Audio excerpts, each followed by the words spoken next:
સ્પર્શ બાળકોની હોસ્પિટલ.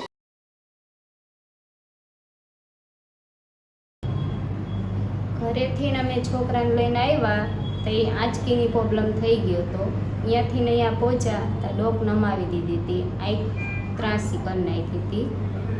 તો એ બહુ પોઝિશન ખરાબ હતું. કલાકની અંદર છોકરાને ફાયદો મળી ગયો છે. અમે હાવ લાલચ મૂકી દીધી હતી કે બાળક ફેલ થઈ જશે. પલ્સ હોસ્પિટલના સ્ટાફના સાહેબનું કામ સારું છે ને આંચકીની તકલીફમાં નકર છોકરું બચે એવી પોઝિશન જ નથી, પણ છોકરું બચી ગયું અને ડોઈ ખામ નમાવી દીધી હતી. તોય છતાં એ કલાકમાં રિઝલ્ટ સારું દઈ દીધું. એમ સાહેબનું કામે સારું છે, સ્ટાફનું કામે સારું, બધાય સરસ કામ સારું છે. નાના પહેલાં મારી એક છોકરી હતી, એને મેં અહીંયા જ એડમિટ કરી હતી, એમાંય રિઝલ્ટ મને સારું જ મળ્યું હતું. અને બીજી વાર હું છોકરાને મારે તકલીફ પડી ત્યારે હું અહીંયા જ લાવ્યો હતો ને અત્યારે સારું રિઝલ્ટ થઈ ગયું હોય. 24 કલાકમાં રિઝલ્ટ ઓકે દઈ દીધું મને. ના સારું છે રિઝલ્ટ.